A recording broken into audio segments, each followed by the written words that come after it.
Big night though for Dean Cox. A magnificent achievement, breaking the long-standing record of Glenn Jakovich for games played with the club, and I'm sure if they need any further inspiration, they will get it from Dean. The scene is certainly set.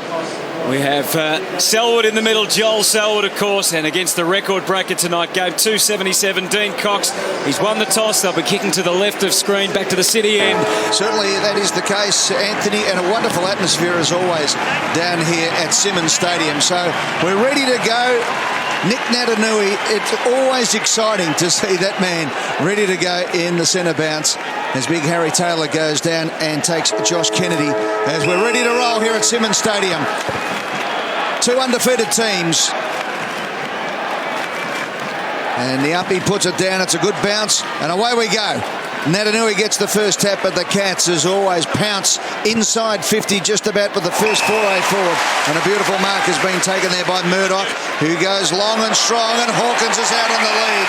And that is copybook football. So from the throw-in, Simpson this time had to combat Cox, and Cox did it really well. College, number 21, you can see there for the Eagles, who made his debut last week. Taylor did what he could to get it out to the wing. Tough one for Duncan. Looks like he's going to be head-to-head against Gaff, which will be a terrific contest. Gaff back amongst the possessions this year in a significant fashion. Clever from Natanui, and then Alice into the 50. Hill got a reprieve this week back into the side with all the injuries. Lacroix, of course, the most significant as far as the forward line is concerned, who's out. Now Cox gets an opportunity, sets it up for Kennedy. He's a hard man to budge, and he's got the grab. Well, this is the man that's going to have a night out if the Eagles are going to go any way towards causing an upset. Coming in for goal. Oh, a little bit. Just a little bit. The crowd love it, but it goes straight through. Nothing wrong with the result. And he's put it through. It's his 9th goal for the year already. And an opportunity for the Eagles opening up. And their ball use good from young Dom Sheed in his second game. Played as a sub in his first in round 1. Taylor just getting a bit nervous from Kennedy's presence, and rightly so. As you can see, Kennedy able to do some great work on the ground. Brown back out to Sheed again, up to half forward. Couldn't have been better place for Andrew Mackie. And the experienced defender stretching across with a pass to Steve Johnson. Another poor kick by his lofty standards. Gets it safely though to Varco, who just gets the feet dancing a little, gets him and then gives it straight to College, who kicks into the path in the centre, and Josh Hill. And not what Chris Scott was looking for. Rivers over the top. Oh, good movement. Blitzarves. Round the body he goes. Up towards the half back flank position. Beautiful spin by Murdoch. Gets it across to Hall and Smith, who kicked the goal earlier. Nice kick. Schofield's done well. Good closing another speed. Clearance from 35 metres out, missing.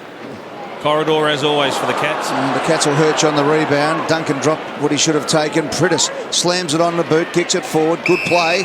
Pulled the jumper. So Andrew Mackie had the front position advantage paid.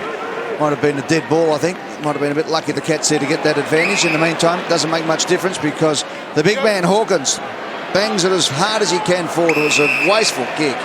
Had nothing on it to the wrong spot. And once again, as Jason Dunstall has made the point, there's a little bit of wind blowing from right to left on the screen. So McKenzie with a big kick. The big flyer there was Lysette. Out the back it comes. Lonigan gets the handball going. Duncan. Stevie J flicks it out into the corridor. Now they're away. Sharrod Wellingham, little kick forward. It's going to have to do a bit of work here. Cripps does well. Round the body. Bounce. And it's a good goal. Don't worry about the bounce. He got it on the full. That's a great goal. Well, pencil in a goal to Eric McKenzie. At the other end, when the ball came in from Tommy Hawkins, it was a 45-50 metre punch, and McKenzie read it first, and it goes the full length of the ground with literally no Geelong hands touching it. So that's a turnover in the back pocket. McKenzie gets it going forward. Redeeming himself from an earlier mishap with the intercept kick. Runs into the goal and does what he does best. Electrifying around those goals. Hall and Smith on the left boot. Good kick into the centre corridor. Blitzavs is there. Goes to ground. It was a good tackle from Yo. Held up. Brown over the top for the Eagles. Has another crack at it. Wellingham's in there. Now Varco gets the handball out into space. That was good play. Prittis under pressure. Wellingham gets the kick again. Away. Hill Little tap. Hill, beautiful play. If you can get the ball, I mean, that's better than minding your opponent. Ellis kicked into the man on the mark off one step. Prittis, his hands to the ball. So they're out of jail, the West Coast Eagles. Up to the wing position it comes. Out comes Cox at full stretch. Does well, looks inside the centre corridor. Look at the kick from the big man. Absolutely magnificent. Yo now steps an opponent, no one to kick to, holds the ball, did well. Kicked a little bit too far in front of Hill, but he can do some magic, this bloke. Let's see what happens here. Let's see what happens here. The full one for the magic there. Misses from 25 metres out, dribbles it through from the boundary line. That is where you use the dribble kick. Well, poles apart. His best and his worst, aren't they? You can miss a set shot 30 out directly in front, and then he kicks the miracle goal. I was really impressed with Elliot Yeo, though. He was steaming onto the ball, gets the hand pass. If he blazes away, it just gets mopped up by the Cats. So he has a bounce, he holds it. It didn't hit the target, but it was out in front of Hill at least to space, and then it allowed him an opportunity to do something pretty special, and that was really good. Ellis off a step, up towards Cox. Fall of the ball, it's Cats left, right and centre. Bit of a fumble, but it comes to Kelly eventually. Kelly kicks to the spot again. Up they go. Schofield did well. You've got to pay. Someone else has touched it. Come on up, go easy. Selwood. You don't want those ones in the forward 50 or defensive 50 because this bloke Bartel will punish. He comes out with a left foot kick. Slip, open goal, and that's what happens. Oh, well, there you go. Bit of cosmic justice.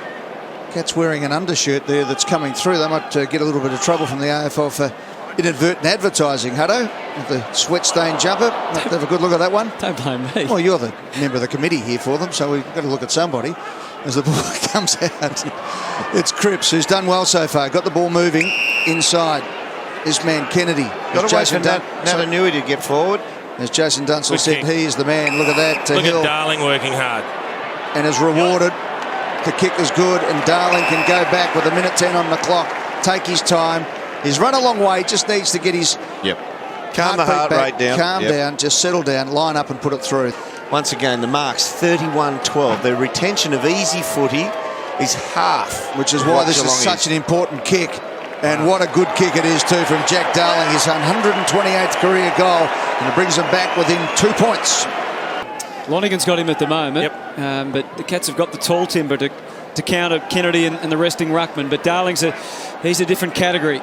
Last 30 seconds, a goal either way would be really vital at this stage. Particularly the Eagles could take the lead at quarter time and get the psychological edge. But it's Geelong controlling the ball from Johnson to Duncan into the 50. Mackenzie's been leading Hawkins to the ball a fair bit in this opening term. He's an outstanding defender. That wasn't his best handball. Could have caused a bit of mayhem down there. As it is, there's 8 seconds for them to see off. Will Schofield, who got a last-minute call-up last week. Kick goes out to the wing. And sliding in with Stokes, the siren sounds. We've got a game, boys. A couple of things to work with the Eagles. As I say, their easy retention of footy. Xavier Ellis is their loose man behind play. He's had, what has he got? 4 disposals, 3 kicks, but only 2 of them have hit the target. So if he's going to be that loose man, he's the outlet kicker. He has to hit the target every time. A couple of misses apiece, but some ripping goals as well. The Cats 4-3-27 lead the West Coast Eagles 4-1-25 by 2 points at Simmons Stadium at quarter time. So Jimmy Bartel on screen, only the one handball. Yeah, Brown's done a good job on him, Mitch Brown. Interesting matchup, normally plays on a key position player. Ball pinballing around a bit there is Bartel. Bennell staring him down was Varco. Did he get him high? No, play on. How to get rid of it? Well, Yo's able to break away and create some havoc through the middle. Good running. Shepherd. Next in the chain is Selwood Scott. Darling goes long towards full forward. He went short with the kick instead to Kennedy. Maybe the option was longer. Easy to say from here. Scott Selwood could have caught one high and all that, but the umpire says ball up to get it into his teammate Mackie, and away they go. Now, Selwood stole the march on Prittis. The fumble slowed him down somewhat. Jared Wellingham got caught napping. Well, it was a mongrel of a kick, and it favoured Shepherd. So throw in. Completely different ground this to Patterson Stadium. I'll ask your thoughts on that, Derm, in a moment as Varco goes forward. Here's a big chance for McIntosh. Brought it to the ground. Stevie J just lurking with intent. Ball came to him in the end. Rolled to him. Everyone else was looking for the Shepherd or the fend-off. Off the ground. Kicked 2 goals in this term, but his appetite not sated yet. Drives long. Again, Mackenzie, good early body work on Hawkins, I think got sconned. The ball goes back out across the 50. A moment or two for Duncan to contemplate. High ball, Yoda, spoil. And what a grand spoil that was. It's a spoil. Thumped it into the line. Found that amusing, did you, Derm? Yes. Yeah, wise guy. Margin is 33. Guthrie again able to get a little toe poke forward. Sent the Cats the right way. Wrong way for Lysette to contend with Bartel, Selwood. They're working backwards to finally get into some safe hands, and they do that. Ellis out to half, back to Hill. He brings the run of Static. Ellis. And the kick, Hydor one-on-one. Cox and Rivers. Cox had Rivers concerned there. He got a handball away to Wellingham. And now Pritis. Eagles need to find something. Again, it was a harried kick. Lucky bounce or a bit of fortune there for Sheed. He kicks it into the 50. Good work from Taylor. Wellingham comes with the first but not the second, and it's out of bounds. In preference to him getting the ball and forcing the other bloke to tackle him. He's got to force himself to be harder at the contest, Andrew Gaff. He can play. He just needs a little bit more balance in that side of his game. They need to hurry here, and the clock is going to be the enemy. Siren sounds. Dominant 6-goal quarter to nil from the Cats, and the crowd showing their appreciation. Geelong lead by 38 points.